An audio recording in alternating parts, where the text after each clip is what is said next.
here representing the Fairfield Community Center, which is located on 209 South Court Street, which we're part of a board that takes care of it, and there's quite a little bit of history that goes with it. It's been there for 40 years. Mm-hmm. Tom can speak of that a little bit. Okay. Yeah, I mean, initially, the 40 years ago when it first started, many people would recognize it by the name of the Agency on Aging. I mean, that's what it first started out as, Yes. Or the senior citizen site. Many people know it that way. It started out as a service to the senior citizens, serving meals, and they had other services there too. At one time there was a beauty shop, various little repair type things that they had, and that was both the upstairs and the downstairs. We're pretty well filled up with small businesses, services like that catered to the elderly people. It's just like anything that's been around for 40 years. There's changes have happened over time. The meal situation has changed from one government agency to another, more or less, and now we are not involved with a government agency anymore, Milestones, which has been in the building for a dozen years, probably. Yeah, at least a dozen years. A dozen years, and since they've had issues with government cutbacks, they have opted out from our site, and they're still doing things, but they're not going to be serving meals in-house anymore. So we are trying to replace them, at least in part, by starting out with meals at least once a week. We have bingo that goes on Wednesdays, and we do have a lot of people that enjoy that, and we're going to try to support that with a meal. And if we have enough support from the community, we'll obviously try to expand on that a bit. So, that's all depends on community help, more or less. Yeah. I mean, the other activities that we have there will still continue.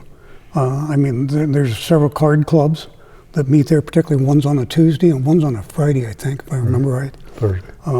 There are definitely a lot of, there's been reunions, funeral services, not services, but funeral parties afterwards. Those activities will still continue, graduations, that kind of thing. There are several other things too. The Girl Scouts have some activities there, and and I think there's some nursing students. We have nursing students that come in for, I think there are a total of six different times every other week here in the spring, and they offer different things. They paint nails for people. They have an ask a teenager, which basically means you bring your iPad or iPhone or something similar in, and they seem to be a younger generation that knows how to fix these things, or at least have good advice, and that's been very helpful. The hospital also provides a nurse that comes out and provides health screening and some different topics that they have at the hospital. They like to has an outreach on those Wednesdays. And there's been some income tax services there, off and on. Last a couple of years we've had as provided with volunteers as a free service for those that meet the guidelines are welcome to come in, and they have their taxes basically taken care of for them. And that's through John Miller. He's basically started that, I believe. Yeah. Is that RSVP, I think? Is that the... He's RSVP guy. He does... Retired Citizens Volunteers. Yes, that's what it is. And he's kind of spearheaded that, and it's been very popular. We've had, a good supply of folks been in there taking care of things, which is, it's just another good service that we provide. We're providing space, and it's a help to the community. That's why we're there. We're trying to promote, as much goodwill as we can. We had in the fall, we've for early winter, we've taken trips over to the Mount Pleasant Lights for these folks, and they seem to enjoy that. Obviously we provide the bingo program for them, and there's no fee for them to play bingo, and the prizes they get are provided by a grant that we have available to us that is basically that's what one of the things it's meant for, but it's also meant for entertainment, and there's other things that we're trying to do with it. We've got a spring fling coming up here later in April. It's basically an open house type thing where we'll provide refreshments and different things to help invite folks into the building so that they help them understand what's there and what things that we offer for all ages in the community. We're not just for seniors. We try to help everybody that we can, but we're only limited by the amount of funds that we have that keeps us going. So, and the one thing too, there is we do have several renters that are there, particularly in the basement area.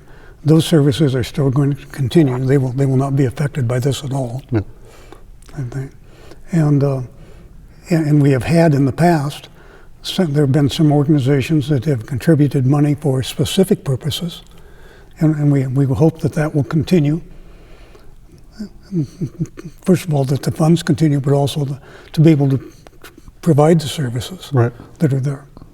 In the past, we've had the city and the county both have provided funds at different times to basically help keep the doors open, and those are greatly appreciated, along with different folks that have been kind and given us donations to basically keep the bills paid. And along with the rental stuff that we have, we're keeping our heads above the water, and we hope to continue.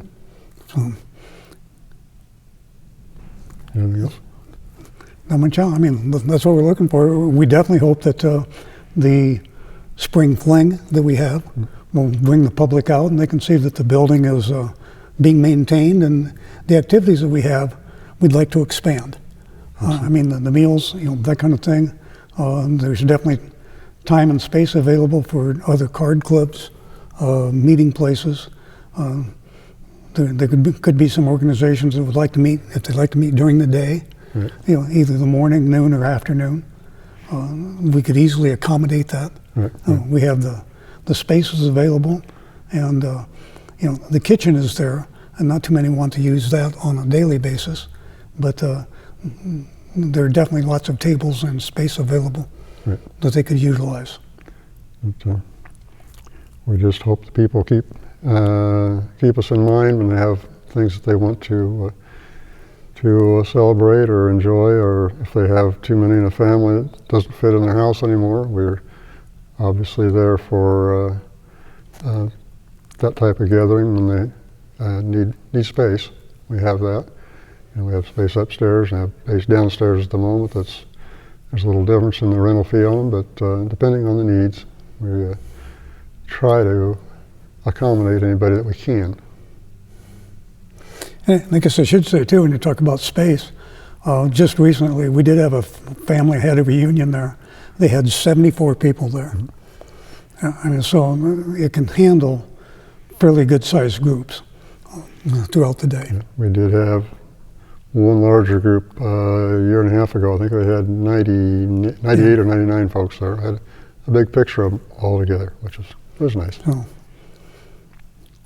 And I would like to say too, I mean, strictly from our standpoint, and without the help of the city and some of the very good donors that we have had, I mean, they've been very supportive of the center, and we really do appreciate that.